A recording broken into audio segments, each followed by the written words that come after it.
Hello les amis, aujourd'hui je vais parler d'un objectif super intéressant, c'est le Pocket Dispo Lens que j'ai ici.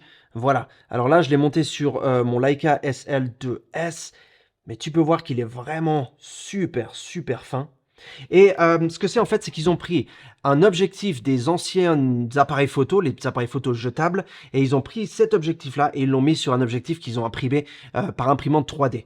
Et ça fait qu'en fait, tu as le même rendu que tu avais sur les anciens appareils photo jetables, mais dans ton appareil photo actuel, avec la technologie actuelle et un capteur digital. En termes de taille, comme tu peux voir, on est à peu près 1 cm ou moins qui ressort du boîtier, donc ça a l'air ridicule sur un boîtier tel que le SL2S. Je trouve que c'est génial, c'est tout petit et on dirait presque que tu as mis le bouchon sur ton boîtier, donc ça, tu vas pas le sentir, c'est quelques grammes. La mise au point ne peut pas être changée, elle est infinie, mais il faut que tu sois au moins à une distance de 1,5 m de l'objectif. D'ailleurs, sur cette photo, cette selfie que j'ai fait de moi, tu peux voir que je suis flou. Il n'y a pas moyen de changer l'ouverture du diaphragme non plus.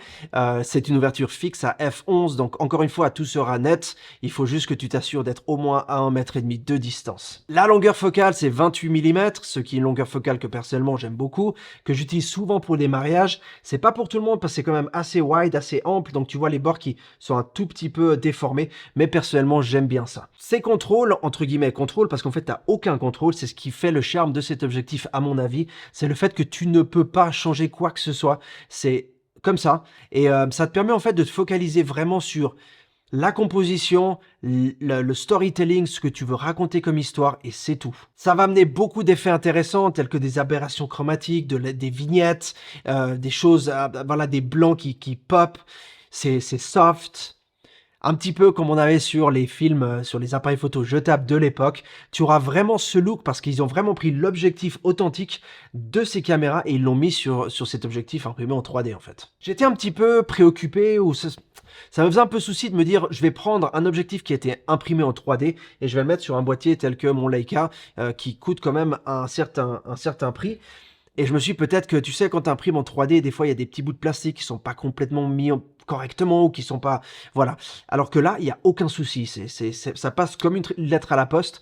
Tu le mets, tu sens aucune résistance. Il s'enlève, il se met très facilement. Donc, aucun souci à se faire. Il te donne 1 an de garantie au cas où il se passerait quoi que ce soit. D'ailleurs, je veux mentionner le fait que j'ai pas été payé pour faire cette vidéo. Oui, j'ai demandé qu'il me l'envoie, je le garde, mais on m'a pas payé. C'était juste parce que vraiment, j'étais curieux de voir comment est-ce que ça marche, est-ce que c'est un bon objectif ou pas, et puis quels sont les effets créatifs qu'on peut obtenir avec en fait. Si tu te poses la question, est-ce que la baïonnette fonctionnera avec la marque que j'utilise, sache que tu peux l'utiliser avec des appareils tels que Sony E, Fujifilm X, Canon, Nikon, L-mount que j'ai ici pour mon Leica, Micro 4 tiers, etc. Donc il y a vraiment toutes les marques ou tous les types de boîtiers qui sont couverts, en tout cas les principaux. En termes de prix, on est à 50 $ ou 48 €, ce qui est pas énorme, c'est pas non plus beaucoup, considérant le fait que tu n'as aucun contrôle sur les réglages, mais c'est aussi génial parce que si tu n'as pas envie d'acheter un objectif maintenant, ou que tu veux juste un objectif qui soit petit, compact, léger, qui soit simple à mettre et que tu veux pas te prendre la tête, et que tu veux ces effets créatifs un petit peu,